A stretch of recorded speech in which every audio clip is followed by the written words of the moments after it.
Čuvaj se, trče i pevaju, oni se raduju. Boca i lutkica, dva su drugara, sa svojim dragima igra ne završava.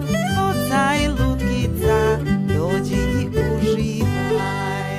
Infekcija uveta.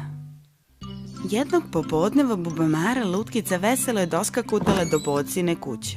Idem do potoka da sakupim kamenčiće. Hoćeš li sa mnom? Ali Boca nije bio raspoložen ni za šta.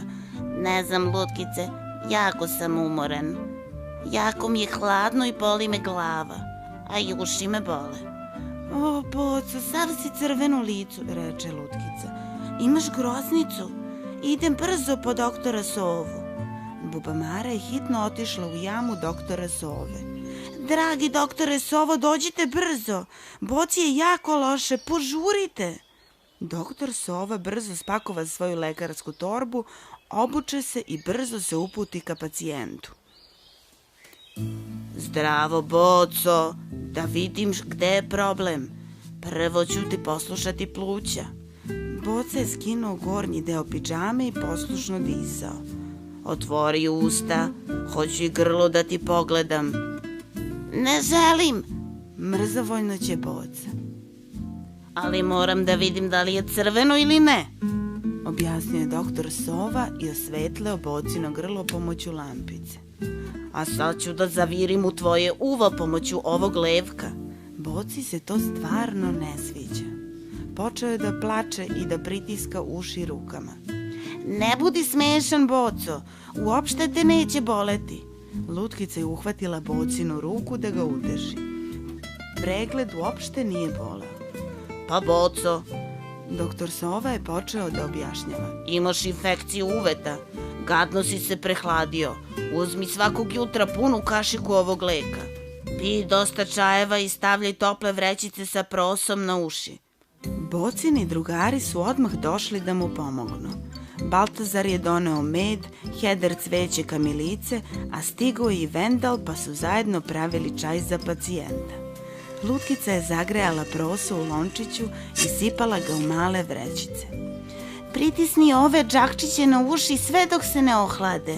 Boca je stavio kapu i nije je skidao dok se nisu ohladili. Sledećeg jutra Lutkica je našla par prelepih kamenčića na Bocinom stolu.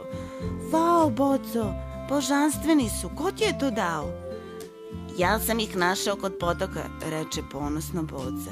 Sam si ih našao? Upite Lutkica ljutito. To ti nije baš pametna ideja. Još nisi skroz ozdravio. Vratit će ti se groznica. Nažalost, Lutkica je bila u pravu. Boca je uveče opet dobio temperaturu. Bocini drugari su dolazili u posetu svaki dan, čitali su mu priče i igrali se lutkama. Ali kako se Boca osjećao sve bolje, Lutkica se osjećala sve gore i gore. I ona se zarazila. Ovog puta Boca se brinuo o Lutkici. Napravio je čaj i stavio vrećice prosa u kapu. Doktor Sova je posetio i Lutkicu. Zaboga, izgleda da imamo novog pacijenta. Prešlo ti od Boce. Rekao je Lutkici šta da radi da bi joj bilo bolje. Onda je ponovo pregledao Bocu. Sad si skroz ozdravio. Ali da te pregledam, za svaki slučaj. Sve je u redu, potpuno si se oporavio, mali pužu. Opet je prošlo nekoliko dana. Lutkica je uzimala lek, pila puno čajeva, dosta se odmarala i ubrzo se osjećala bolje. Doktor Sova je opet došao i video da je Lutkica ozdravila. Pa konačno svi možemo do potoka da skupljamo kamenčiće. Skakutao je Boca. Ura, idemo do potoka! Povikaše 3 male bebe doktora Sove.